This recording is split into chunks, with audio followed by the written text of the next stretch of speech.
खास गरेर प्रचण्डजीको भिजिट चाहिँ यताबाट पनि अब त्यसमा धेरै विवाद छ। गेरुवा वस्त्र धारण गर्नुभयो, मार्क्सवाद र माओवादको सबै दिन चाहिँ जनयुद्ध गरेको नेता चाहिँ एकदम त्रिपुर चाँडन दिएर काल मन्दिरमा चाहिँ दर्शन गर्नुभयो। उहाँ 10,000 मेगावाट चाहिँ हाम्रो चाहिँ क्षमता भएपछि पक्कै नै अर्थतन्त्र चाहिँ हाम्रो चाहिँ यसमा राजनीतिकरण भएन भने, निवेश एफडीआई राम्रो आयो भने यो चाहिँ 3-4 वटा चाहिँ सकारात्मक पक्ष। गङ्गालाई सफा गर्नको लागि गङ्गोत्री सफा हुनुपर्छ। राजनीतिक नेतृत्वमा यदि क्षमता भयो भने, ऊर्जा भयो भने, इमान्दारिता भयो भने त्यो चाहिँ सम्भव छ। भारतसँग कूटनीति गर्दाखेरि हाम्रो होमवर्क, हाम्रो गृह कार्य पुगेको छ कि छैन, हामी कति प्रिपेयर्ड छौँ। खालि सम्झौतामा हस्ताक्षर गरेर त्यसको इम्प्लिमेन्टेसन हुँदैन भने त्यो हाम्रो दुर्भाग्य हो। कालान्तरमा चाहिँ के भएको छ भने हाम्रो नेतृत्व वर्गहरूको सम्बन्ध र सम्पर्कमा चाहिँ कमी आएको छ। नेपाल भारतको सम्बन्ध चाहिँ के भयो भने दिल्ली र काठमाडौँको आँखाले मात्रै भयो। तपाईँ चाहिँ कालापानी लिपुलेखको चाहिँ समस्या चाहिँ उठाउनु भएको छैन। धर्म, संस्कृति, कला, इतिहास, भूगोल भन्दा पनि सबभन्दा महत्त्वपूर्ण कुरा छ तपाईँको राष्ट्रिय हित कहाँ छ। हाम्रो बोर्डर, हाम्रो चाहिँ अर्थतन्त्र राम्रो भयो भने यहाँ पनि भारतका नागरिकहरू छ, रेमिटेन्स पनि उनीहरूको जाने भयो। हाम्रो देशमा राम्रो कमाइ भयो भने त्यसको लाभ त भारतले पनि लिने भयो। र चीन र भारतको चाहिँ आफ्नो रिलेसन कस्तो छ भने झगडा गरिरहेको छ, लडाइँ गरिरहेको छ, तर व्यापारमा चाहिँ 120 देखि 125 बिलियनसम्मको उनीहरूको व्यापार छ।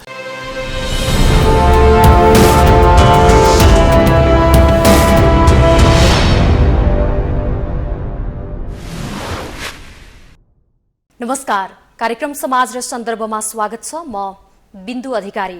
दर्शकबिन, आजको कार्यक्रममा हामी हालै प्रधानमन्त्री पुष्पकमल दाहाल प्रचण्डको भारत भ्रमणका क्रममा भएको सीमा सम्बन्धी विषयलाई पनि आजको कार्यक्रममा उठाउनेछौँ भने नेपालको अन्तर्राष्ट्रिय जगतमा अहिलेको अवस्था, सँगसँगै छिमेकी देशहरूसँगको सम्बन्ध नेपालको कस्तो छ र भएको सम्बन्धलाई अझै सुधार गर्न के कस्ता पहलहरू गर्न आवश्यक छ त भन्ने विषयमा पनि आजको कार्यक्रममा हामीले विषय उठान गर्नेछौँ। र कार्यक्रममा कुराकानी गर्नका लागि अतिथिका रूपमा पाल्नु भएको छ विपिन देव, अन्तर्राष्ट्रिय सम्बन्धका जानकार। आउनुहोस् उहाँलाई कार्यक्रममा स्वागत गरौँ। स्वागत छ यहाँलाई। नमस्ते। हालै प्रधानमन्त्री पुष्पकमल दाहाल प्रचण्ड भारत भ्रमणमा गएर आउनुभयो। त्यस वखतमा चाहिँ नेपालको भारतको सीमा सम्बन्धीका कुराहरू पनि उठेका थिए। अब प्रधानमन्त्रीले र भारतीय प्रधानमन्त्रीले गरेका विषयहरूमा नेपालमा दुईतर्फीबाट नै अलिअलि विवाद पनि भइरहेका छन्। यो सीमा सम्बन्धीको समस्या चाहिँ के हो? खास गरेर नेपालको प्रधानमन्त्री भारत भ्रमणमा जानु र त्यसमा चाहिँ कहिले अतिरञ्जना, कहिले आवेश, कहिले आवेग, कहिले संवेग, जे भन्नुहुन्छ भने त्यो खास गरेर हाम्रो छापाखानाहरूमा, मिडियामा, राजनीतिक जगतमा चाहिँ विशेष बहस हुनु, त्यसको विभिन्न आयामहरू छन्। खास गरेर यसपालिको भारत भ्रमणलाई हामी आग्रह र पूर्वाग्रहबाट अलि पर गएर एउटा सापेक्ष रूपमा चाहिँ हामीले हेर्नुपर्दछ। कुनै पनि भिजिटको एउटा स्ट्रेन्थ र एउटा विकनेस। पहिले हामी स्ट्रेन्थ, यसको चाहिँ उपलब्धिहरू के हो र असफलताहरू के हो, त्यसमा चाहिँ कुरा गर्दाखेरि चाहिँ के हुन्छ भन्दाखेरि हाम्रो दर्शकले चाहिँ अलि राम्ररी वर्तमानको धरातलीय यथार्थ के हो भने बुझ्न सक्छ। अहिले वास्तवमा नेपालको सबभन्दा ठुलो च्यालेन्ज के हो भने हाम्रो आर्थिक दिवालियापनको सङ्घारमा जुन अर्थतन्त्र छ त्यसलाई जोगाउनु हो। र दक्षिण एसियाली मुलुकहरूमा हेर्नुहुन्छ भने पाकिस्तान चाहिँ सङ्घारमा नै गइसकेको छ, बङ्गलादेश टाट्नै पल्टिसकेको छ, श्रीलङ्का जस्तै होइन। बङ्गलादेशको त कम्पेरिटिभली बेटर छ, श्रीलङ्काको अवस्था चाहिँ चिन्ताजनक छ त्यो बाटो। त्यसकारण दक्षिण एसियाली मुलुकहरूमा तपाईँको सबभन्दा तीव्र गतिले 6 देखि 7 पोइन्टको हाराहारीमा वर्ल्डको 5 लार्जेस्ट इकोनोमीको रूपमा भारत चाहिँ इमर्ज भइरहेको छ। भनेको मतलब श्रीलङ्कालाई पनि सेभ गर्यो अहिले इन्डियाले। यस्तो अवस्थामा भारतीय इकोनोमीसँग प्रचुर मात्रामा लाभ लिनको लागि हाम्रो कूटनीतिले चाहिँ के गर्न सक्छ, या प्रचण्डजीको भिजिटले त्यसमा चाहिँ के काम गर्यो भने त्यो चाहिँ हामीले आलोकित गर्नुपर्छ। यसमा चाहिँ 2-3 वटा चाहिँ प्रमुख चाहिँ मुद्दाहरूलाई चाहिँ हामी उठान गर्न सक्छौँ। यसपालिको भिजिटको पहिलो सफलता चाहिँ के हो भन्दाखेरि जुन हाम्रो यो एसेस छ, समुद्रसँगको जुन एसेस छ, अब यो चाहिँ खास गरेर त्यो एसेसमा चाहिँ एउटा कम्फर्टेबल बनाउने, जस्तो कि समुद्रबाट कलकत्ता कोरिडोरबाट यो गङ्गा नदी भएर जुन लगिरहेको छ बनारससँग जोड्या छ, त्यसमा साहेबगञ्ज कालुनगर भन्डाबाट यदि हामीलाई चाहिँ ट्रान्जिट दियो भने 150 देखि 200 किलोमिटर रक्सोल पनि पर्छ, जोगबनी पनि पर्छ। त्यसले के हुन्छ भने हाम्रो के अरे आयात निर्यातमा चाहिँ सहज हुन्छ, जसले चाहिँ हाम्रो अर्थतन्त्रलाई पोजिटिभ इम्प्याक्ट दिन्छ। नम्बर 1 एउटा सफलताको चाहिँ। अर्को कुरा अहिले सबभन्दा महत्त्वपूर्ण पक्ष के छ भने टुरिज्मलाई, हिन्दू टुरिज्मलाई कसरी एट्र्याक्सन गर्ने। इन्डियन टुरिस्टहरू, इन्डियाको इकोनोमी इमर्ज भइरहेको छ, बढिरहेको छ, मान्छेसँग खल्तीमा पैसा हुन्छ भने घुम्न चाहन्छ। र अहिले चाहिँ के हो भने धर्म, रिलिजन पनि एउटा, कल्चर पनि एउटा महत्त्वपूर्ण फ्याक्टर हो। जस्तो कि म तपाईँलाई उदाहरण दिउँ कि इन्डोनेसिया मुस्लिम कन्ट्री हो, तर बाली चाहिँ के हो भने हिन्दू पर्यटकको मेन सेन्टर हो, गन्तव्य जस्तो 6th tourist destination of the world छ। मतलब मुस्लिम कन्ट्री इन्डोनेसियाले हिन्दू टुरिस्टहरूले त्यहाँ आकर्षित गर्छ। कम्बोडियामा आङ्कुर भाटलाई हेर्नुहोस्, त्यो प्राचीन सभ्यताको त्यहाँ हिन्दू टुरिस्टलाई एट्र्याक्सन गर्छ। नेपाल जस्तो एउटा हिन्दू संस्कृतिको भनौँ न एउटा धरोहर, एउटा केन्द्रबिन्दु हामीले टुरिस्ट चाहिँ व्यापक रूपमा भारतसँग तानेको छैनौँ। त्यसकारण खास गरेर प्रचण्डजीको भिजिट चाहिँ यताबाट पनि अब त्यसमा धेरै विवाद छ। गेरुवा वस्त्र धारण गर्नुभयो, मार्क्सवाद र माओवादको सबै दिन चाहिँ जनयुद्ध गरेको नेता चाहिँ एकदम त्रिपुर चाँडन दिएर काल मन्दिरमा चाहिँ दर्शन गर्नुभयो उहाँ, त्यसको चाहिँ विवाद छ। तर त्यसले चाहिँ के गर्छ, त्यसलाई सकारात्मक पाटोबाट हेर्दाखेरि त्यहाँको 1 अरब हिन्दूहरूलाई चाहिँ कहीँ न कहीँ प्रचण्डजीको कूटनीतिले चाहिँ लोभ्याएको छ, नेपाललाई निमन्त्रणा गरेको छ। अर्को कुरा इन्डियाको मेगा प्रोजेक्ट के छ भने रामायण सर्किट भन्नाले रामायण सर्किटको माध्यमबाट चाहिँ हामी कनेक्टिभिटीमा जोड्यो भने हामी टुरिस्टलाई एट्र्याक्सन गर्न सक्छौँ। त्यो आधारमा चाहिँ यो खास गरेर चाहिँ सकारात्मक एउटा चाहिँ पक्षमा विश्लेषण गर्न सकिन्छ। तेस्रो पक्ष चाहिँ सबभन्दा मेजर पक्ष के हो भने हाम्रो मेन भारतसँग व्यापार घाटा गर्नु जोगाउनको लागि हाम्रो चाहिँ महत्त्वपूर्ण के हो भने जलविद्युत हो। र जलविद्युतमा पनि खास गरेर 10 वर्षमा भित्र चाहिँ 10,000 मेगावाट भारतले चाहिँ किन्ने हामीले वचनबद्धता गरेको छ, समझदारी गरेको छ, सम्झौता नै गरेको छ। भारतीय प्रधानमन्त्रीले चाहिँ सार्वजनिक रूपमा उद्घोष नै गरेको छ। त्यो 10,000 मेगावाट चाहिँ हाम्रो चाहिँ क्षमता भएपछि पक्कै नै अर्थतन्त्र चाहिँ हाम्रो चाहिँ यसमा राजनीतिकरण भएन भने, निवेश एफडीआई राम्रो आयो भने यो चाहिँ 3-4 वटा चाहिँ सकारात्मक पक्ष जसले चाहिँ हामी यो भ्रमणको सफलतासँग जोड्न सक्छौँ। त्यस्तै तर यसमा चाहिँ यो जसरी हामीले जलविद्युतका कुरा भयो नि 10 वर्षमा 10,000 मेगावाट विद्युत चाहिँ हामीले निर्यात गर्ने नेपालबाट भन्ने कुरा चाहिँ 10 वर्षमा सम्भव होला त भन्ने खालका कुराहरू पनि अब यो डिपेन्ड गर्छ। खास गरेर के हुन्छ भन्दाखेरि मुलुक विकास गर्नको लागि समय लाग्दैन। यदि इच्छा शक्ति छ भने, होमवर्क छ भने, पूर्वाधार निर्माण भएको छ भने मुलुक विकास गर्न टाइम लाग्दैन। राजनीतिक वृत्तमा एउटा चाहिँ गङ्गालाई सफा गर्नको लागि गङ्गोत्री सफा हुनुपर्छ। राजनीतिक नेतृत्वमा यदि क्षमता भयो भने, ऊर्जा भयो भने, इमान्दारिता भयो भने त्यो चाहिँ सम्भव छ। खास गरेर यहाँ मेन कुरा के छ भने निवेशको कुरा छ। विद्युत लगानीमा हाम्रो आन्तरिक निवेश, बाहिरी निवेश कति हुन्छ त्यो निवेशमा भर पर्छ। यदि तपाईँको बजार सुरक्षित छ भने वर्ल्ड ब्याङ्कले, आइएमएफले, एडिबीले धेरैले चाहिँ लगानी गर्न सक्छ।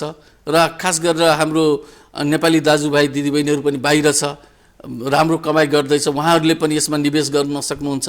त्यसकारण जलविद्युतमा चाहिँ हाम्रो यदि पोलिटिकल डिटर्मिनेसन भयो भने म सम्भव हेरिरहेको छु। भनेपछि यहाँले अहिलेसम्म भन्दाखेरि प्रधानमन्त्रीको भारत भ्रमणलाई चाहिँ हामीले यो पक्षबाट चाहिँ सकारात्मक रूपले लिनुपर्छ।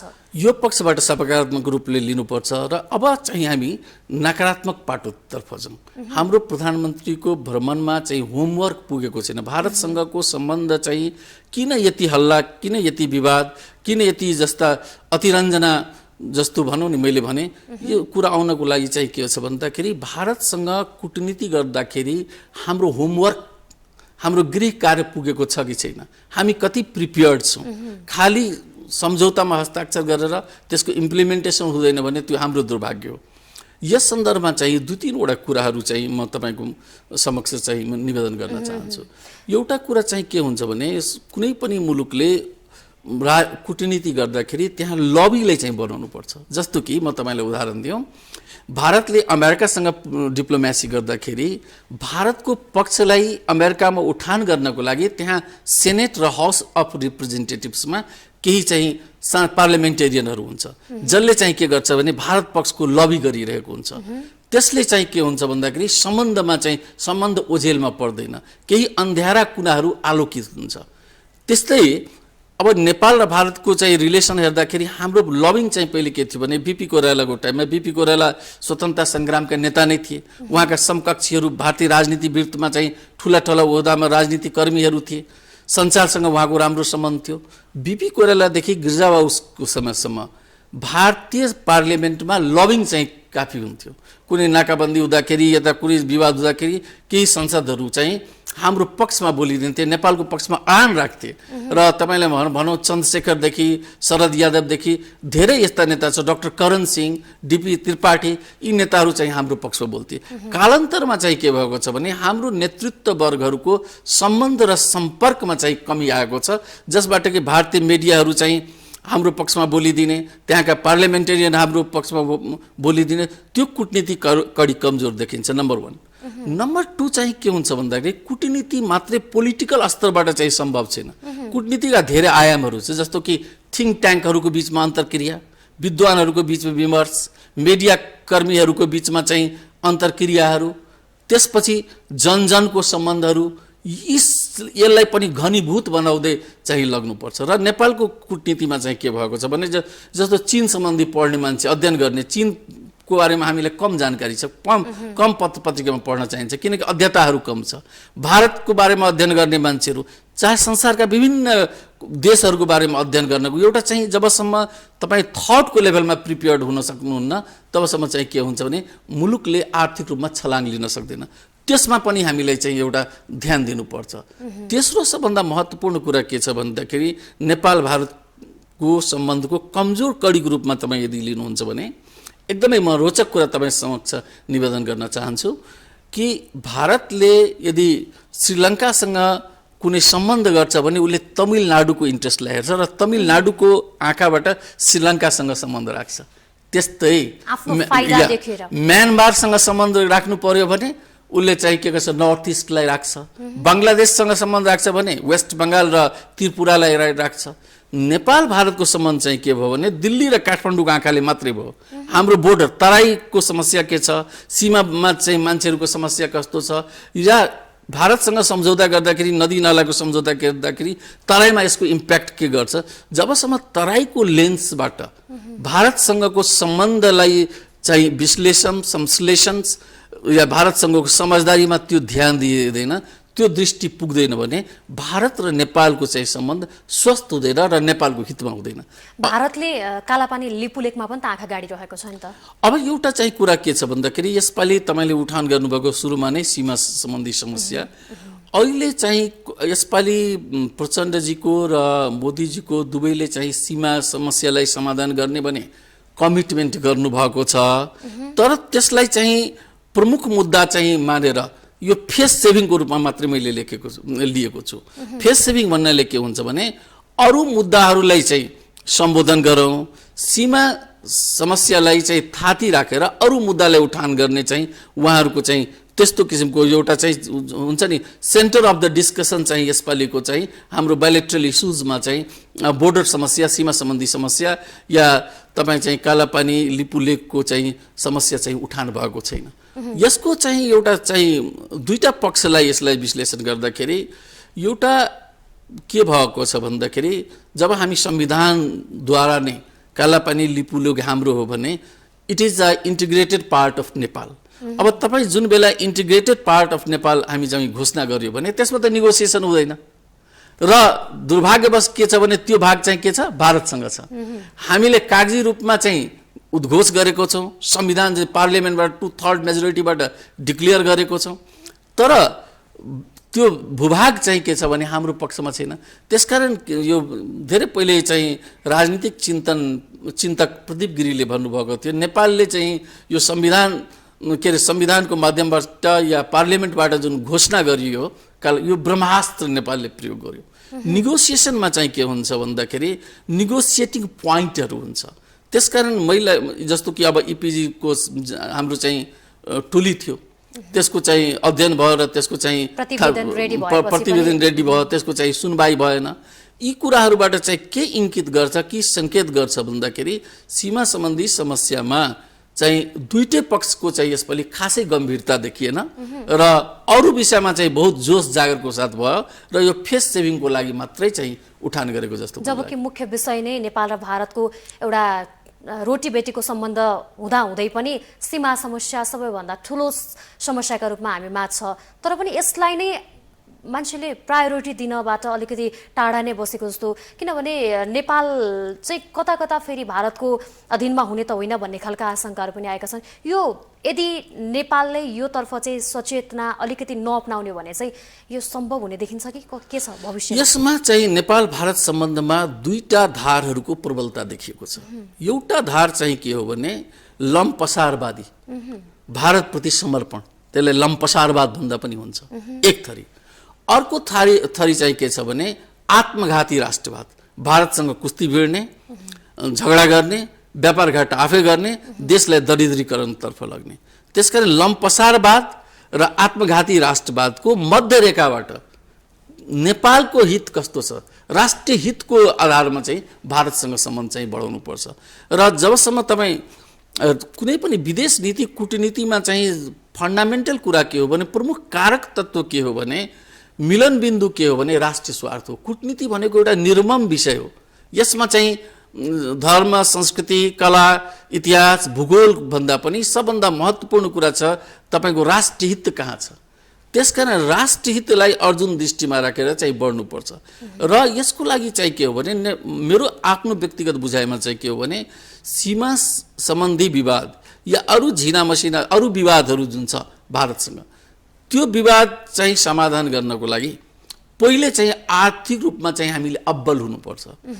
आर्थिक रूपमा अब्बल भए पनि चाहिँ के हुन्छ भन्दाखेरि हाम्रो पावर अफ निगोसिएसन हाई हुन्छ। कूटनीति त निगोसिएसन हो, कसरी निगोसिएट गरेर तपाईँ प्रचुर मात्रामा आफ्नो हक हितमा लाभ लिन सक्नुहुन्छ।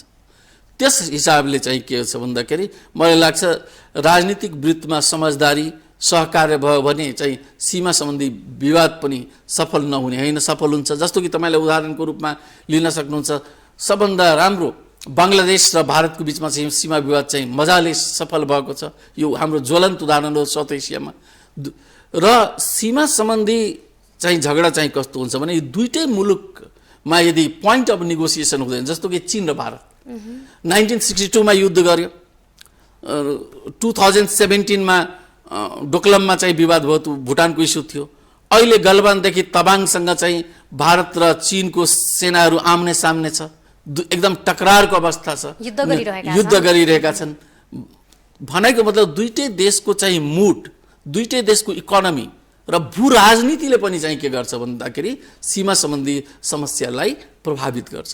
जबसम्म दुईटै देशको यदि सम्बन्ध कन्ड्युसिभ भयो भने, एप्रोप्रिएट भयो भने, अहिले डेमोक्रेटिक प्रोसेसमा भारतसँग सीमा विवाद समस्या समाधान गर्नको लागि by the power of gun होइन, by the dialogue, by the discussion, by the negotiations, त्यो हिसाबले चाहिँ हामी कालान्तरमा समाधान गर्न सक्छौँ। जस्तो नेपाल भारतकै सम्बन्धको कुरा गरौँ, सबैभन्दा मजबुत सम्बन्ध भनेको आर्थिक र सामाजिक सम्बन्धलाई मानिन्छ नेपाल र भारतको। जबकि नेपाल सरकार चाहिँ आफ्नो देशमा अर्थतन्त्र उकास्नका लागि भनौँ, नेपालमै रोजगार सृजना गर्नका लागि केही चिज पनि अब कारखानादेखि लिएर केही पनि छैन हामीसँग होइन, हरेक चिजमा चाहिँ परनिर्भरता बढ्दै गएको छ। नेपालको अर्थतन्त्र डामाडोल हुँदै गएको छ। यस्तो अवस्थामा भारतसँग नै निर्भर हुनुपर्ने हाम्रो बाध्यात्मक अवस्था छ। यस्तो अवस्थामा भारतले पेल्नु त स्वाभाविकै मानियो नि यसमा होइन। एउटा चाहिँ के छ भन्दाखेरि जस्तो कि भुटान चाहिँ पहिले हेर्नुहुन्छ भने आर्थिक रूपमा एकदम कमजोर थियो। भुटानले चाहिँ के गर्यो भन्दाखेरि जलविद्युतलाई डेभलप गर्यो। भुटान चाहिँ अहिले भनौँ नि साउथ एसियामा उसको अवस्था धेरै बलियो छ। बङ्गलादेशको इकोनोमी चाहिँ राम्रो, एकदमै राम्रो भइरहेको छ। पाकिस्तान र बङ्गलादेशको कम्पेरिजन गर्नुहुन्छ, बङ्गलादेश कता कता। भनाइको मतलब के हो भन्दाखेरि डिप्लोमेसीमा सबभन्दा महत्त्वपूर्ण कुरा के हो भने योर क्राइसिस इज अपर्च्युनिटी। यदि तपाईँलाई क्राइसिस छ भने त्यो अवसरको बाटो तयार गर्छ। म तपाईँलाई दुईटा उदाहरण दिन्छु। जस्तो कि अब रुस युक्रेन वार हुँदाखेरि संसारमा ऊर्जा क्राइसिस भयो। भारतले चाहिँ के गर्यो भन्दाखेरि त्यसको क्रुड वाइल रुसबाट किन्यो, 16 गुणाभन्दा बढी चाहिँ पहिले भन्दा किन्यो र त्यो वाइललाई चाहिँ तेललाई चाहिँ के गर्यो भने प्रोसेस गर्यो र त्यही तेललाई चाहिँ फेरि युरोपमा बेच्यो भनेर हेर्नुहोस्। त्यसबाट चाहिँ के भयो भने आर्थिक रूपमा चाहिँ फाइदा लियो। त्यस्तै अब कोभिडको टाइममा चाहिँ के भयो भने धेरै मुलुकहरू कोभिडबाट डुबे, तर भारत चाहिँ के भयो भने 100 कन्ट्रीमा त 3 बिलियन डोज नै भनौँ टीका चाहिँ सहयोग गर्यो या मुख्य माध्यम नै बन्यो उकास्नलाई। भनाइको अर्थ के हो भने यदि भारतसँग समस्या छ, क्राइसिस छ भने त्यो क्राइसिसलाई अपर्च्युनिटीमा कसरी युज गर्ने भन्दाखेरि हाम्रो चाहिँ दूरदृष्टि हुनुपर्छ। नम्बर 1 अहिले चाहिँ के छ भन्दाखेरि इन्डिया चाहिँ लार्जेस्ट फार्मास्युटिकल प्रोडक्सन भएको मुलुक हो। भारतको निर्भरता के छ भने जडीबुटी यताउति र मेटेरियल चाहिँ चीनबाट लिन्छ। अब भारतले चीनबाट डिपेन्डेन्सी चाहिँ कम गर्न खोजिरहेको छ किनकि चीनसँग सम्बन्ध राम्रो छैन। अब त्यस अवस्थामा नेपाल चाहिँ के हुन सक्छ भने जडीबुटीको लागि चाहिँ एउटा एप्रोप्रिएट फर्टाइल ल्यान्ड हुनुपर्छ। त भारतको धेरै कम्पनीहरूलाई आमन्त्रणा गरेर निवेश गराएर यदि जडीबुटीमा हामी काम गर्छौँ भन्दाखेरि यो क्राइसिसलाई चाहिँ हामी अपर्च्युनिटीमा चेन्ज गर्न सक्छौँ। हाम्रो त सानो मुलुक छ, 3 करोडको आबादी छ, सानो मुलुक छ, आर्थिक विकास गर्नको लागि हामीले बढी समय लाग्दैन। त्यसकारण भारतसँग व्यापार घाटा कम गर्नको लागि हाम्रो आन्तरिक उत्पादनलाई चाहिँ बढाउनै पर्छ र आन्तरिक उत्पादनमा चाहिँ जडीबुटी मैले निवेदन गरेँ। यो पनि एउटा चाहिँ जस्तो कि तपाईँ धेरै कुराहरू गर्न सक्नुहुन्छ, जस्तो कि हाम्रो चाहिँ क्लाइमेट राम्रो छ। अब युक्रेनमा नै लगभग 20 देखि 25 हजार मेडिकल स्टुडेन्ट्सहरू इन्डियनहरू चाहिँ त्यहाँ पढिरहेको थियो। युक्रेनमा वार हुँदाखेरि भारतले चाहिँ त्यसलाई चाहिँ रेस्क्यु गर्यो आफ्नो जनताले। अब मेडिकल कलेजको पनि कुरा म यो विषयमा त बिग होइन, तर राम्रो मेडिकल हब चाहिँ हामी बनाइदिन्छौँ भने वातावरण राम्रो छ, पहाडमा हिमाली क्षेत्रमा मेडिकल कलेजहरू भयो भने मेडिकल टुरिज्म र मेडिकल पढ्नको लागि चाहिँ भारतबाट विद्यार्थी आउँछ। त्यसको पपुलेसन एकदम हाई छ, highest population of the world हुन गइरहेको छ। भनेको मतलब हाम्रो जुन छ क्राइसिस त्यसलाई अपर्च्युनिटीमा कसरी रूपान्तरण गर्ने त्यो चाहिँ हाम्रो कूटनीतिको चाहिँ यक्ष प्रश्न हो। अहिलेसम्म हाम्रो चाहिँ कूटनीति चाहिँ के भएको छ भने एउटा लफाबाजी र दूरदृष्टिको कमी र कुनै कुरामा चाहिँ आर्थिक हितलाई चाहिँ हामी चाहिँ अर्जुन दृष्टिमा राखेको छैनौँ, आर्थिक नीतिको आधारमा कूटनीतिलाई परिचालन गरेको छैनौँ। त्यसकारण चाहिँ के छ भन्दाखेरि भारतसँग पावर अफ नेगोसिएसन चाहिँ हाम्रो दिनदिन कमजोर भइरहेको छ। यहाँले अघि लम्पसारवादको कुरा उठाउनु भएको थियो कि सुन्दा निकै नमिठो सुनिन्छ होइन। नेपाल भारत र चीनको बीचमा अलिकति थिचोमिचो हुनुको कारण पनि यही हो कि जस्तो पनि लाग्छ। कहिले भारतसँग गएर लम्पसार पर्ने, कहिले चीनसँग गएर लम्पसार पर्ने, मुख्य कारण यही हो। एउटा कुरा चाहिँ के भएको छ भन्दाखेरि चीनको इन्ट्रेस्ट नेपालमा के छ, भारतको इन्ट्रेस्ट नेपालमा के छ, दुईटैको इन्ट्रेस्टलाई चाहिँ मध्यनजर राखेर चाहिँ यो तपाईले राख्नुभएको प्रश्नलाई चाहिँ हामी केही हदसम्म चाहिँ विश्लेषण गर्न सक्छौँ।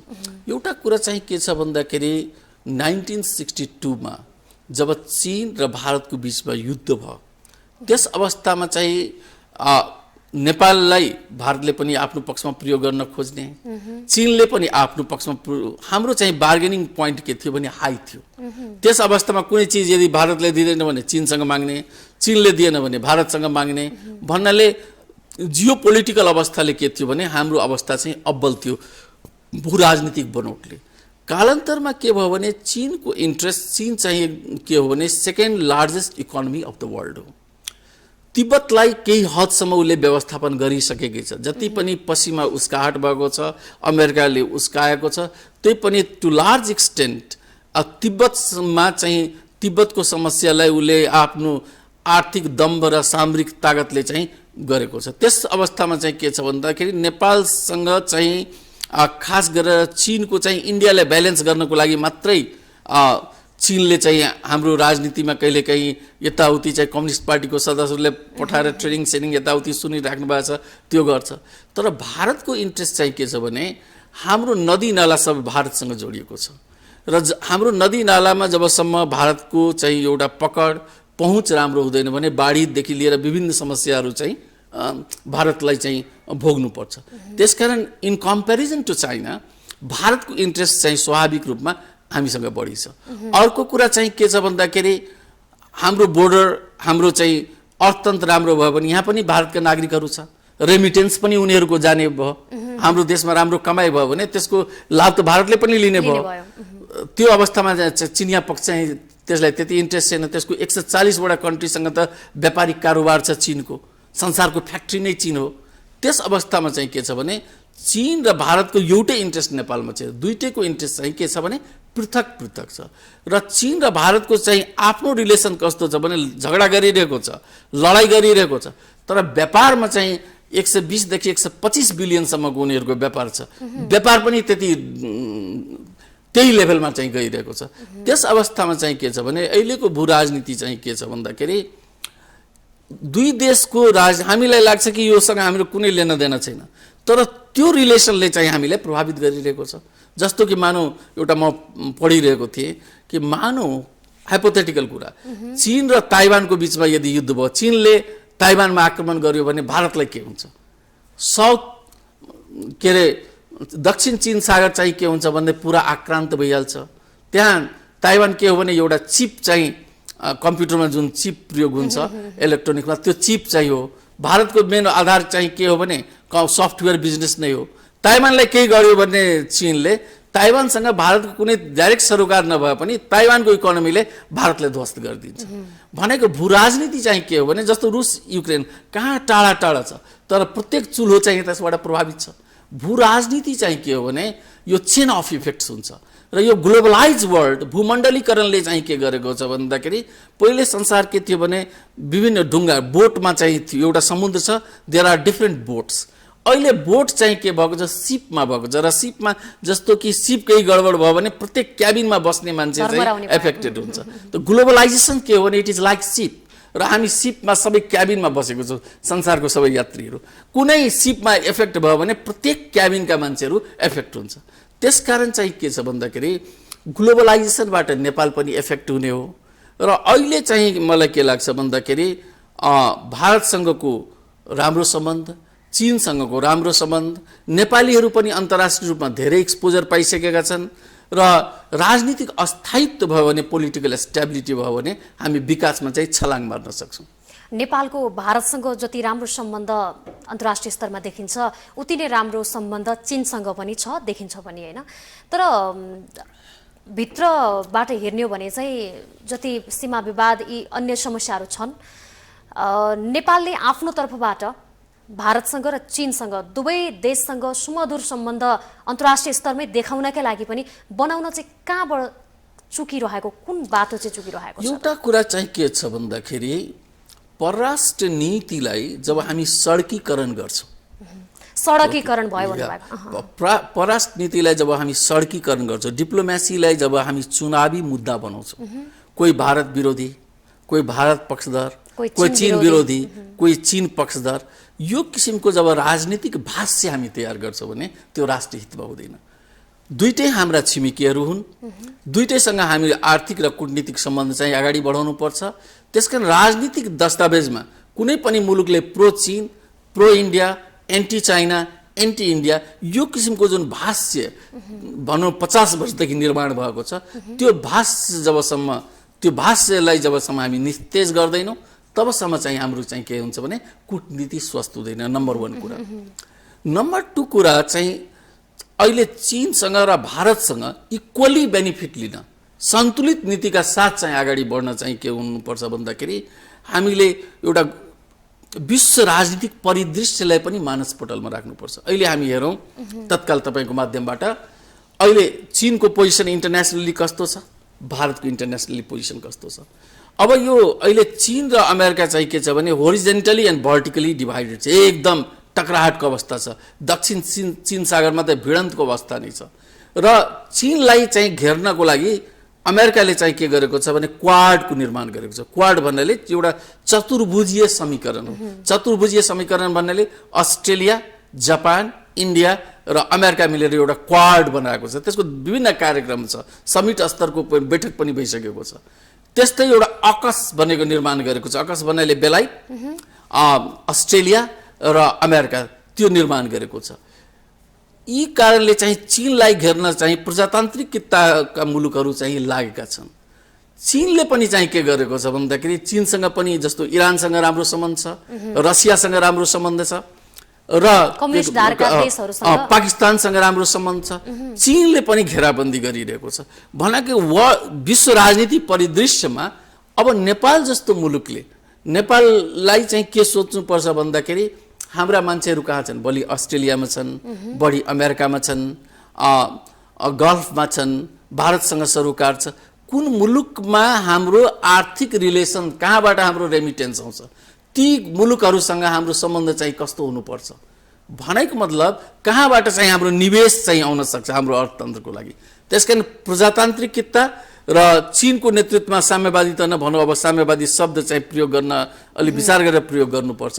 भनेको यो डिभाइडेड वर्ल्डमा नेपालले आफ्नो स्पेस, आफ्नो अर्थतन्त्रलाई अगाडि बढाउनको लागि कहाँ सहकार्य गर्नुपर्छ, कहाँ सम्बन्धलाई सहज र सुमधुर बनाउनुपर्छ, त्यसमा चाहिँ हाम्रो कूटनीति चाहिँ केन्द्रित हुनुपर्छ। अब यहाँले यही अन्तर्राष्ट्रिय सम्बन्धका विषयमा धेरै लेखहरू पनि लेखिसक्नु भएको छ। धेरै अध्ययनका बावजुद नेपालमा यस्ता अध्येताहरू पाइँदैन जसले आफ्नो देशको अन्य देशसँग सम्बन्ध कसरी सुमधुर बनाउने भनेर चाहिँ खासै त्यो चेतना भएको हामीले कमै व्यक्तिहरूमा मात्रै पाएका छौँ। खास गरी चाहिँ राजनीतिज्ञहरूसँग चाहिँ त्यस्ता व्यक्तिहरूले चाहिँ अबको नेपाललाई अन्तर्राष्ट्रिय स्तरमा हरेक माध्यमबाट, आर्थिक होस्, सामाजिक होस्, राजनीतिक होस्, सबै क्षेत्रबाट चाहिँ अन्तर्राष्ट्रिय स्तरमा नै राम्रो सम्बन्ध बनाउनका लागि के गर्नु पर्यो? अब सबभन्दा एकदम तपाईँले प्रश्न मैले सोच्दै थिएँ, यो प्रश्न तपाईँले जुन गर्नुभएको छ यो प्रश्नमा एकदमै गम्भीरता छ। भोलि देशको कूटनीति हामी जति गाली गरे पनि चलाउने त नेताले नै हो, देशको अर्थनीति चलाउने नेताले नै हो, गृह नीति चलाउने नेताले नै हो, मतलब राजनीतिक पार्टीका क्याडरहरू। जबसम्म पोलिटिकल पार्टिजले आफ्नो क्याडरलाई पूर्ण रूपले संसारको परिवर्तन, संसारको आरोह र अवरोहको बारेमा ज्ञात गराउँदैन, प्रोपर ट्रेनिङ दिँदैन। जस्तो कि कुनै पनि पोलिटिकल पार्टीले मेरो चाहिँ अर्थनीति हेर्ने चाहिँ 10वटा 15वटा चाहिँ यस्तो किसिमको क्याडरहरू म निर्माण गर्दैछु, यो विदेश नीति हेर्ने यस्तो, गृह नीति यस्तो भन्नाले राजनीतिक दलहरू जबसम्म बौद्धिक कुरामा गम्भीर हुँदैन, राम्रा मान्छेहरू राजनीतिमा जाँदैन, विषय विज्ञहरू जाँदैन, तबसम्म चाहिँ के हुन्छ भन्दाखेरि देशको स्वस्थ रणनीति, देशको स्वस्थ राजनीति र देशको स्वस्थ कूटनीति हुँदैन। यसमा चाहिँ के भएको छ भने पोलिटिकल क्याडर्सहरूको ट्रेनिङमा चाहिँ के छ भने कहीँ न कहीँ हामी चुकेको छौँ। हाम्रा पोलिटिकल क्याडरहरू चाहिँ के छ, विभिन्न किसिमका काण्ड कुकाण्ड, कर्म र कुकर्ममा चाहिँ फसिएको हुन्छ। अदालतको अगाडि, जेलको अगाडि, या भनौँ नि विभिन्न किसिमका कलङ्क, राष्ट्रिय ढुकुटीलाई चाहिँ कुम्ल्याउनु चाहिँ एउटा के हो भने कलङ्क नै हो। त्यो कलङ्क र कायरताको चाहिँ बादलले चाहिँ राजनीतिक पार्टीलाई चाहिँ भन्नाले छोपेको छ। भने नेतालाई हेर्दाखेरि हामी 10वटा उनलाई जोडेर एकदम नमस्कार गर्ने, अभिनन्दन गर्ने, त्यो हाम्रो नेपालीलाई भित्रबाट आउँदैन। तर पोलिटिकल पार्टिजको डेमोक्रेसीमा अर्को विकल्प हुँदैन। त्यसकारण राजनीतिक पार्टीलाई शुद्धिकरण र एउटा बौद्धिक व्यायाम, इन्टेलेक्चुअल एक्सर्साइज हरेक पार्टीमा भयो भने हामीले जुन समस्या अहिले फेस गरिरहेको छौँ त्यो समस्या चाहिँ हामी कालान्तरमा फेस गर्दैनौँ। त्यसकारण सबभन्दा हेल्दी प्र्याक्टिस, म तपाईँले एउटा कहीँ म पढिरहेको थिएँ, एकजना चाइनिज चाहिँ कोलम्बिया युनिभर्सिटीमा चाहिँ अध्ययन गर्दै थिइन्, लेडिज। उसले चाहिँ Columbia university one of the best university of the world र टपर थिइन्। तर उसलाई रिग्रेट थियो कि म कम्युनिस्ट पार्टीको सदस्य भएको भए चाइनामा म आफ्नो देशको लागि बढी काम गर्न सक्थेँ। भनेको मतलब चाइनामा चाहिँ के छ भने यो नेपालको कम्युनिस्टहरूले सिक्नुपर्ने कुरा हो। बेस्ट स्टुडेन्ट्स, बेस्ट क्याडरलाई चाहिँ के गर्छ भने कम्युनिस्ट पार्टीको सदस्यता दिन्छ, उनीहरूलाई ट्रेनिङ गराइन्छ र त्यो कम्युनिस्ट पार्टीको क्याडर हुन्छ। त्यसकारण चाइनाको जुन हामीले अहिले रूप हेरिरहेको छौँ हरेक क्षेत्रमा, त्यसको कारण के हो भने right person in the right place.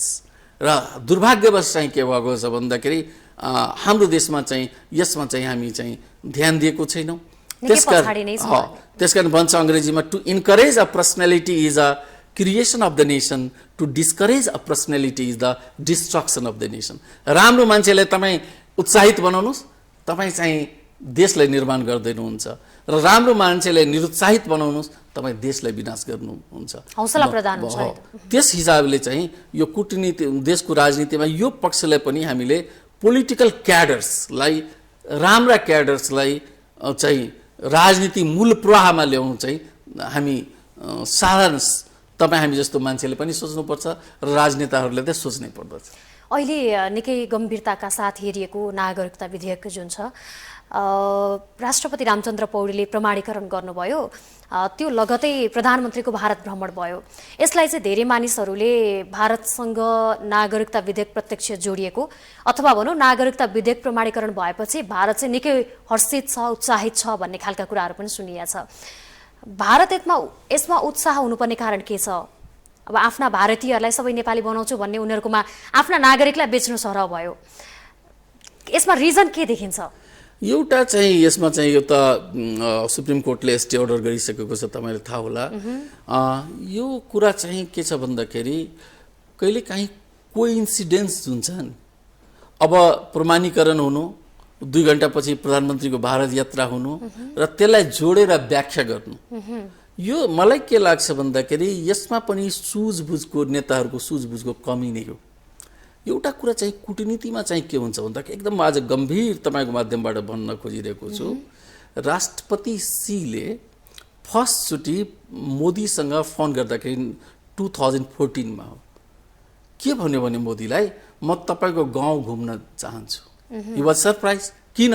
किन भन्दाखेरि आजभन्दा हजारौँ वर्ष पहिले ह्युएन सङ भनेको चिनिया दार्शनिक मोदीको गाउँ चाहिँ गएको थियो, गुजरात गएको थियो र त्यो मान्छे चाहिँ के थियो भन्दाखेरि सीको गाउँ पनि गएको थियो, त्यो ह्युएन सङ भन्ने। नम्बर 1। अर्को कुरा, सेकेन्ड कुरा चाहिँ राष्ट्रपति सीले के गर्यो भने तपाईँको बर्थडेको दिन चाहिँ म भिजिट गर्छु। हेर्नुहोस् कति गम्भीरता भन्नाले चाइनिज डिप्लोमेसीको चाहिँ सुझबुझ हेर्नुहोस्। एउटा चाहिँ प्रधानमन्त्रीको बर्थडेसँग जोड्नु, सेकेन्ड चाहिँ खास गरेर चिनिया दार्शनिकसँग त्यो गाउँसँग जोड्नु भनेको मतलब यसबाट चाहिँ के हुन्छ भन्दाखेरि आत्मीयता र एउटा कूटनीतिको म्याच्युरिटी देखिन्छ। हामी कहाँ चाहिँ के छ भन्दाखेरि अब गर्नै थियो भने भैँसी नै ल्याउनु थियो भने 15 दिनपछि पनि ल्याए हुन्थ्यो, त्यो साधारण कुरा हो। त्यो प्रधानमन्त्रीको प्रोटोकलले चाहिँ भैँसी ल्याउने चाहिँ अब हेर्नु नि, यो सानो कुराहरू चाहिँ टिकटकदेखि लिएर सबै कुरामा आइसकेको छ भन्दा यसमा चाहिँ के छ भने हामी गम्भीर भएर यो प्रमाणीकरण र त्यसपछि प्रधानमन्त्रीको भिजिट यसलाई जोडेर चाहिँ व्याख्या गर्नु चाहिँ एउटा चाहिँ के हो भने गलत प्र्याक्टिस हो। नम्बर 1 कुरा। नम्बर 2 कुरा, नागरिकता चाहिँ हामी नेपाली नागरिकलाई दिइरहेको छौँ कि भारतीयलाई दिइरहेको छौँ, त्यो चाहिँ प्रश्न हुनु पर्यो। अहिलेको परिवेशमा के छ भने मेरो पर्सनल बुझाइमा एक टाइममा चाहिँ के थियो भन्दाखेरि बिहार र युपीको इकोनोमिक ब्याकवर्डनेस थियो। बिहार र युपी चाहिँ भारतको राष्ट्रिय मूल प्रवाहमा थिएन। अहिले 2014 देखि अहिलेसम्म चाहिँ के छ भने इन्डियाको अर्थतन्त्र एकदम उकालो लागेको छ। त्यहाँका जनताहरूको आधार कार्ड छ, ब्याङ्कमा चाहिँ सरकारले खाता दिएको छ, गरिबहरूलाई घर बनाइदिएको छ। In comparison to Nepalese citizen they have enjoyed great deal of facilities in India. त्यसकारण अब इन्डियनहरूलाई नेपाली नागरिकता ल्याउँ, बस चढेर आउँ, बोर्डर क्रस गरौँ र नागरिकता ल्याउँ भनेर त्यो लेभल अफ एक्साइटमेन्ट छैन। त्यसकारण चाहिँ यो नागरिकता इस्युलाई इन्डियासँग कनेक्ट गरेर, भारत भिजिटसँग कनेक्ट गरेर यो नेपालका राजनीतिक दलहरूले उठाएका मुद्दा हो र नेपालको आन्तरिक मामला हो। जब हामी आन्तरिक मामलालाई कनेक्ट गर्छौँ चाहिँ बाहिर विदेशसँग, हाम्रो चाहिँ कूटनीति चाहिँ कमजोर हुन जान्छ। त्यसकारण अब त यो मुद्दामा चाहिँ हामीले तपाईँ हामी जस्तो सञ्चारकर्मीले बहुत स्टे अर्डर भइसकेको छ। अब यसको चाहिँ कानुनी निकास हुन्छ। अब सुप्रिम कोर्टको प्रतीक्षा हेरौँ, अब फेरि यसको कानुनी उपचारहरू के छ। होइन, यहाँ चाहिँ कस्तो समस्या देखियो भने भारतले निमन्त्रणा गर्नु त कहाँ छ, आफै भगवान बल्ल बल्ल जान पाइयो भन्ने खालको नेतृत्वहरूको चाहिँ यस्तो खालको त्यो व्यवहार देख्दाखेरि चाहिँ जनताले यो आकलन गर्नु स्वाभाविक पनि त मानिन्छ नि। एउटा चाहिँ के छ भन्दाखेरि यो डिप्लोमेसी के हो भने रेसिप्रोकल हो, दुई तर्फबाट नै हुन्छ। र एउटा जुन मिडियामा आएको छ प्रचण्ड आफै आतुर हुनुहुन्थ्यो फर्स्ट भिजिटमा चाहिँ दिल्ली नै जान खोज्नु भएको थियो अन्य देश किन नाइ र सुरुदेखि नै यो चाहिँ कुनै पनि डिप्लोमेसीमा चाहिँ के हुन्छ भने परम्परा हुन्छ यो सुरुदेखि नै एउटा ट्रेन्ड भारत क्लोजेस्ट सबभन्दा चाहिँ नजिकको छिमेकी सबभन्दा आर्थिक बढी कारोबार भएको छिमेकी धर्म संस्कृतिसँग जोडेको विभिन्न मठ मन्दिर जानुपर्ने यी कुराले चाहिँ के हुन्छ भने कूटनीतिलाई परम्पराले पनि प्रभावित गरेको छ त्यसलाई चाहिँ हामीले अन्यथा लिनु हुँदैन र खास गरेर मेन कुरा चाहिँ भिजिट गर्नु जति भिजिट हुन्छ पोलिटिकल स्तरमा त्यति हाम्रो लागि राम्रो हो तर त्यो भिजिटले हाम्रो इकोनोमीमा कस्तो किसिमको इम्प्याक्ट पर्छ त्यसमा चाहिँ ध्यान दिनुपर्छ भनेको मतलब कूटनीति चाहिँ स्वस्थ हुनुपर्छ हरेक पाइलामा चाहिँ यसमा राष्ट्रिय हित के छ भने त्यसमा चाहिँ विचार गर्नुपर्छ यदि राष्ट्रिय हितलाई प्रत्याभूत गर्यो भने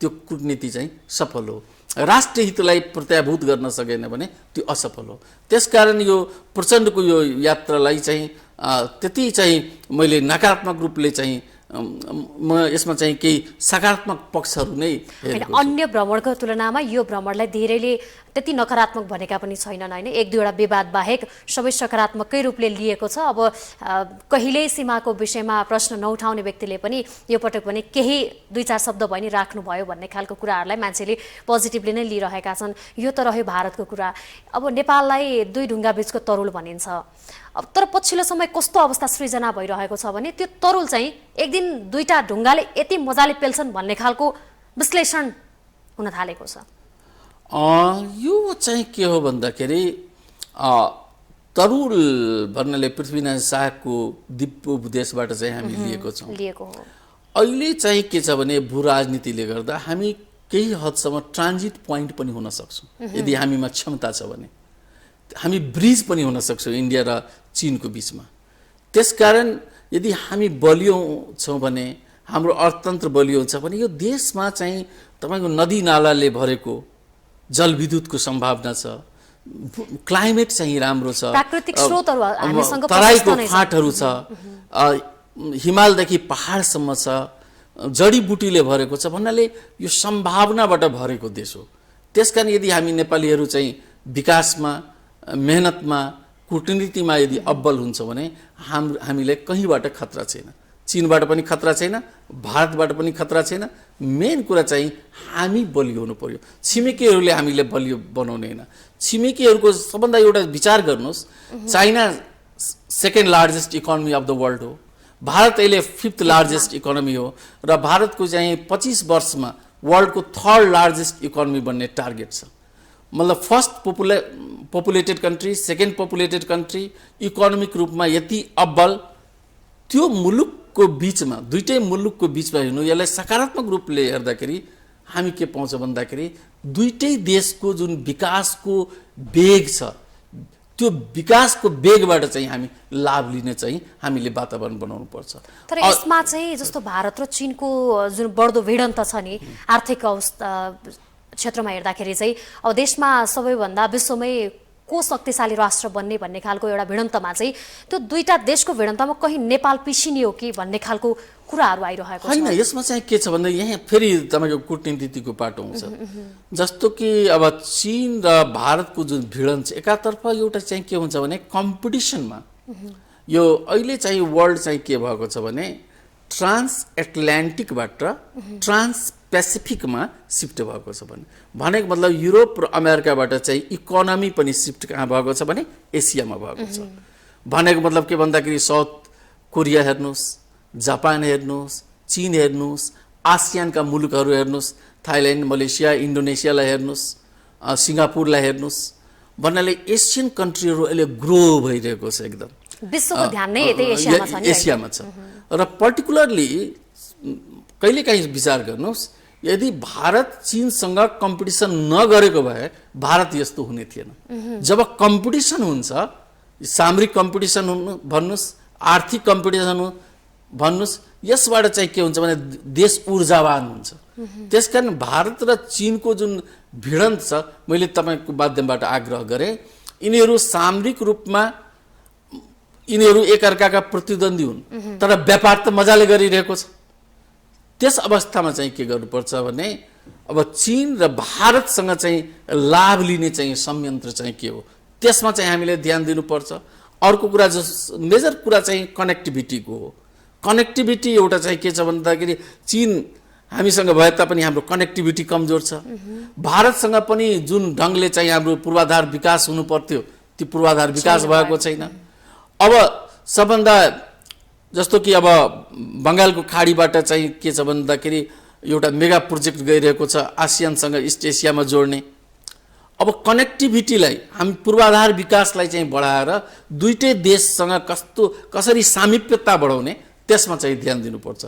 त्यो दियो भने चीनको विकासबाट पनि भारतको विकासबाट पनि हामीले चाहिँ लाभ लिन सक्छौँ। हामी सधैँ परनिर्भरताका कुरा गर्छौँ, बाध्य पनि छौँ। हामीसँग इन्कमको सोर्सहरू छ र पनि त्यसको सदुपयोग भएको छैन। भारतले जसरी विश्व सामु आफूलाई उभ्याउन सफल भएको छ, अहिले आर्थिक अवस्थाको रूपमा 5th आफूलाई लार्जेस्ट कन्ट्रीका रूपमा स्थापित गरिसकेको छ, नेपाल किन पछि पर्यो त? अब सबभन्दा मेन कुरा चाहिँ नेपालको सन्दर्भमा चाहिँ कुरा गर्ने हो भने यहाँ हामीले के बुझ्न सकिन्छ भने संगत गुनाको फल पनि भनिन्छ कतिपय ठाउँमा। हाम्रा छिमेकी राष्ट्र, दुईटा राष्ट्र जुन चीन र भारत दुवै यति अब्बल देशहरूको हामी छिमेकी भनेर कहलाउँछौँ हैन विश्व सामु। नेपाल चाहिँ यति सानो देश छ, विकास गर्नलाई धेरै समय नलाग्नु पर्ने देश जस्तो मानिन्छ, तर किन पछाडि? एउटा यसको 1 2 3 4 मा हामी जाउँ अनि चाहिँ के हुन्छ भने कुरा सहज हुन्छ, कुरा भेग हो। तपाईले कुरा गरेर प्रत्येक नेपालीको मनमण्डलमा चाहिँ आउने प्रश्न हामी किन why we are lagging behind, हामी किन पछाडि परिरहेको छौँ? पहिलो कारण के छ भने देश चाहिँ ब्रेन ड्रेनको अवस्थामा गएको छ। जति ट्यालेन्टेड मान्छे छ, प्रोमिसिङ स्टुडेन्ट्स छ, भोलि केही गर्न सक्छ, they are looking they are going outside. त्यो एउटा ब्रेन ड्रेन भयो। सेकेन्ड चाहिँ के भयो भने पोलिटिकल इनस्टेबिलिटी, राजनीतिमा अस्थायित्व भयो। हेर्नुहोस् त 2004 देखि 2013 सम्म 23 सम्म इन्डिया स्टेबिलिटीमा गएको छ। एउटै प्रधानमन्त्री 9 वर्षसम्म छ मोदीजी। हाम्रो चाहिँ 6 महिना वर्ष दिनमा चाहिँ प्रधानमन्त्री परिवर्तन हुन्छ। राजनीतिक पार्टी कमजोर भएपछि चाहिँ के हुन्छ भने राजनीतिक पार्टीले स्टेबिलिटी दिन सक्दैन। सेकेन्ड स्टेबिलिटीको कमी छ। थर्ड चाहिँ महत्त्वपूर्ण मुद्दा छ, हामी कुनै कुरालाई कुनै सिद्धान्तलाई एक जमानामा के थियो भन्दाखेरि वर्ल्ड ब्याङ्क र IMF को दबावमा हाम्रो जुन कल कारखानाहरू थियो, जनकपुर चुरोट कारखाना, कृषि औजार कारखाना, जुट मिल विराटनगर, चिनी कारखाना, हरिसिद्धि लगायत जति हाम्रो उद्योग धन्दा थियो सब बन्द भयो। अब घाटामा गइरहेको थियो भने त्यसलाई अवतरण गराउने एउटा निकास, एउटा सुझबुझका साथ त्यसमा मेडिकल कलेज खोलेको भए, अर्को चाहिँ कुनै बिजनेस गरेको भए त्यो हुन्थ्यो। त्यो भएन, त्यसले बेरोजगारी दर कति निर्माण गरे, जति हाम्रो थियो कल कारखाना त्यो बन्द भयो, बेरोजगारी चाहिँ बढ्यो। बेरोजगारी बढ्यो भने त्यसको रिपरक्युसन के भयो भने मिडल इस्टमा हाम्रा मान्छेहरू गए। थर्ड कुरा। फोर्थ चाहिँ के भयो भने एग्रो इकोनोमी भन्छौँ हामी। अहिले त संसारमा सबभन्दा सङ्कट चाहिँ के हो भने खाद्यान्नको सङ्कट हो। हामीसँग ऊर्जा भएको, हामीसँग चाहिँ उर्वरक भूमि छ, कृषि प्रधान देश छ, तर खेती चाहिँ राम्रो भएको छैन। एग्रिकल्चर ब्याक भयो। लास्ट नट लिस्ट हाम्रो मनोदशा जुन छ, मनोग्रन्थि जुन छ, त्यसमा चाहिँ के भयो भने आत्मबल र आत्मविश्वासको चाहिँ नेपालीलाई केही न केही मामलामा यी व्यवहारहरूले गर्दा यो देशमा बसेर काम छैन, हामी केही गर्न सक्दैनौँ भनेको मतलब एउटा चाहिँ के छ भन्दाखेरि नेपालको परिवर्तनलाई सूत्रात्मक रूपमा भन्दाखेरि प्रत्येक गाउँ सहरमा निर्भर भएको छ, प्रत्येक सहर काठमाडौँमा निर्भर भएको छ, काठमाडौँ चाहिँ विदेशमा निर्भर भएको छ भनेको मतलब निर्भरता जुन छ हाम्रो चाहिँ बढेको छ, जसको चाहिँ के छ भन्दाखेरि हामी सबैले दुःख पाएका छौँ। यसको कारण पछाडि पर्नुको कारण नै यही हो। यहाँले भने जस्तै राजनीतिक अस्थिरताको चाहिँ मुख्य कारण नै भयो होइन। हामीले यहाँले दिनुभयो नि छिमेकी राष्ट्रका प्रधानमन्त्री मोदीको 9 वर्षदेखि उहाँ प्रधानमन्त्री हुनुहुन्छ भनेर भनिरहँदाखेरि चाहिँ नेपालका पोलिटिसियनहरूले चाहिँ यो सिक्न आवश्यक देखिन्छ। मुख्य नीतिको पनि नीति राजनीति भनिन्छ, देशलाई चलायमान बनाउने मुख्य माध्यम राजनीति भयो। जबसम्म राजनीति स्थिर हुँदैन तबसम्म मुलुक गतिशील हुन सक्दैन।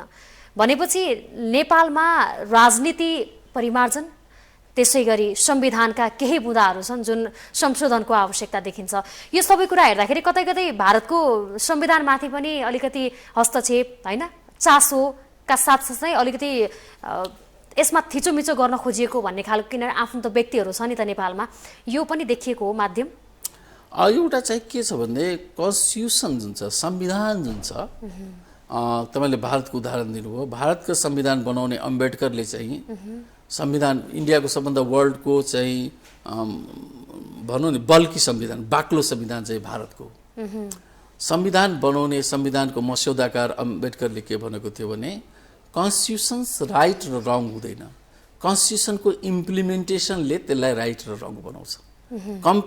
कन्स्टिट्युसनको इम्प्लिमेन्टेसन गर्ने राजनेता हो, राजनेताको नियत र नीतिमा चाहिँ त्यो फरक पर्छ।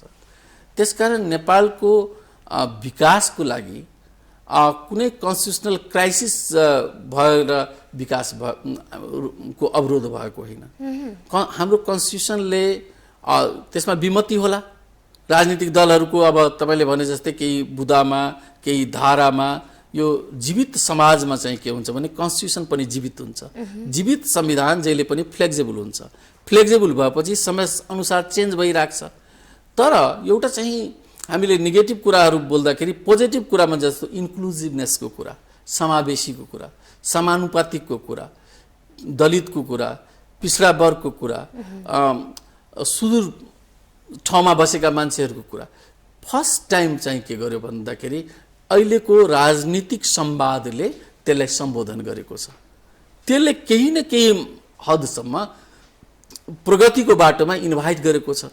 धेरै मान्छेहरू राष्ट्र मूल प्रवाहमा आउन चाहिँ त्यसले बाटो चाहिँ फराकिलो गरेको छ। तर समयअनुसार त्यसलाई परिष्कृत गर्दै, परिमार्जित गर्दै, प्रगतिमा लग्दै, समय अनुकूल बनाउँदै त्यो हाम्रो हातको छ, हाम्रो जिम्मेवारीमा छ, हाम्रा जनप्रतिनिधिहरूले गर्ने हो। हाम्रो चेतनाको लेभल जति बढ्दै जान्छ संविधानका दफा र अनुच्छेदहरू पनि त्यही क्रममा चाहिँ विकसित र परिमार्जित हुँदै जान्छ। त्यो हाम्रो पाटो हो। र हामीले हेर्यौँ कि नेपालका राजनीतिक दलहरू एक ढिक्का भएमा चाहिँ विदेशी हस्तक्षेप चाहिँ हुन सक्यो। मेन कुरा चाहिँ के छ भन्दाखेरि एउटा चाहिँ सूक्ष्म रूपले विश्लेषण गर्दाखेरि जब तपाईँको देशमा, हाम्रो देशमा जब इन्डस्ट्री हुँदैन, प्रोडक्सन हुँदैन, अब जस्तो कि मिडियाका नै कुरा गरौँ, आज मिडियामा विभिन्न किसिमका अतिरञ्जित कुराहरू चाहिँ दोष लगाउँछ। यो मिडिया फलानुले किन्यो, फलानुले बेच्यो, फलानु पोलिटिकल पार्टीको, फलानु दूतावासको। हामीले आशा गर्न बाहेक गर्न सक्ने भनेको अब हामी आशा गरौँ न देश समृद्ध हुन्छ, विकास हुन्छ, विश्व सामु आफ्नो स्थापित। यो चाहिँ अहिलेको चाहिँ पुस्ताले, नयाँ पुस्ताले, अहिले त हाम्रो नेपाली दाजुभाइ दिदीबहिनीहरू चाहिँ धेरै बाहिर छ, विभिन्न किसिमका सिप, मेहनत, अर्थ सबै लाभ गरेको छ। नेपालमा एउटा कन्ड्युसिभ वातावरण चाहिँ निर्माण भयो भने सबै आफ्नो देश फर्किन्छ, आफ्नै देशमा लगानी गर्छ। एउटा कहिलेकाहीँ हामीले इमेजिन गर्नुपर्छ र इमेजिन चाहिँ एकदम पोजिटिभ इमेजिन गर्नुपर्छ। जबसम्म हामी इमेजिनेसन गर्दैनौँ तबसम्म हामी अगाडि बढ्दैनौँ। त्यसकारण हामी आशा गरौँ दिन प्रतिदिन अहिले नयाँ पुस्ताहरूमा धेरै चेत आएको छ। त्यो चेतले गर्दाखेरि राजनीति चाहिँ परिष्कृत हुँदै जान्छ। जब राजनीति मात्रै शुद्धिकरण र परिष्कृत हुन्छ भने आउने दिन चाहिँ राम्रो हुन्छ, मेरो विश्वास। हस्, यहाँको महत्त्वपूर्ण समय र संवादका लागि धेरै धेरै धन्यवाद। धन्यवाद बिन्दुजी। दर्शकवृन्द, आजको कार्यक्रममा हामीले नेपालको विश्व सामु अथवा भनौँ विश्वका अन्य देशहरूसँगको सम्बन्ध र छिमेकी राष्ट्र चीन र भारतसँगको सम्बन्ध, सँगसँगै हालै सम्पन्न प्रधानमन्त्री पुष्पकमल दाहाल प्रचण्डको भारत भ्रमणको उपलब्धि र नकारात्मक पक्ष के थियो भन्ने विषयमा आजको कार्यक्रममा कुराकानी गर्यौँ। आजको निर्धारित समय सकिएको छ। माउन्टेन टेलिभिजन HD हेर्दै रहनुहोला। नमस्कार।